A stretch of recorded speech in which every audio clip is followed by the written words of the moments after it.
आज के हमारा सफाई कर्मचारी जो हमारे मांग আছে আমরা ওটা নিয়ে আমাদের সাফাই কর্মচারী দীর্ঘদিনে কাজ করে যাচ্ছে ওদের পার্মানেন্ট না ওদের স্যালারি বার আমরা এটাই জন্য ডেপুটেশন দিতে এসেছি ম্যাডামের কাছে আমাদের সাফাই কর্মচারী যে 30 বছর 40 বছর 20 বছর থেকে দিয়ে যাচ্ছে এদের না পার্মানেন্ট হচ্ছে না এদের বেতন বাড়ানো হচ্ছে এটাই নিয়ে আমরা দাবি করতে এসেছি আজকে ম্যাডামের কাছে মगर আমরা আমাদের যে স্টাফরা অনেক হয়ে গেছে বাড়িতে ফ্যামিলি অনেক আছে পরেশান আছে খেতে দিতে পারছে না বাচ্চাদের এডুকেশন করতে পারছে না আমরা এটাই চাচ্ছি আমাদের পার্মানেন্ট করা যায় না তো আমাদের একটা বেতন বাড়ানো হয় 25 से 30 হাজার টাকা করা হয় কোন ম্যাডামের কাছে আমরা কমিশনারের কাছে গেছিলাম কি বললেন ম্যাডাম এখন আমাদেরকে কথা বলেছে আমরা কথা দেখছি আমরা এটা আমাদের মানব না কতদিন কি হবে আমরা দীর্ঘদিন দিয়ে যাচ্ছি এই ডেপুটেশন আমাদের কোনো শোনায় আমরা এবার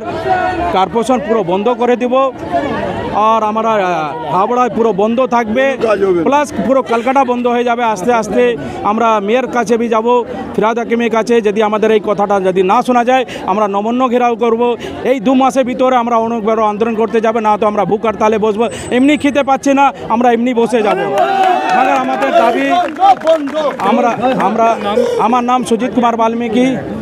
এখন আপনাদের কি করণীয় আমাদের এই কর্মী আমরা দিয়েছি চিঠি 1-2 দিন মধ্যে দেখব না তো আমরা মেয়রের কাছে যাব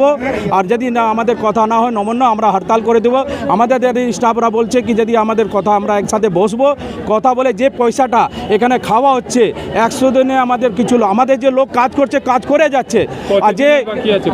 পয়সা তো অনেক দিন আমাদের ঠিক করে পেমেন্ট আমাদের প্রত্যেক বছরে বলেছিল এগ্রিমেন্ট বাড়াবে 2 বছরে এখন পর্যন্ত 2 বছরে হয়ে গেছে এগ্রিমেন্ট দিনই আমাদের কোথায় যাচ্ছে এখানে তো বাকি আমাদের যেমনি 100 অনেক দিনে 2 মাসে বাকি আছে কারো 1 মাসে বাকি আছে এরকম অনেক ঘোটালা চলছে এখানে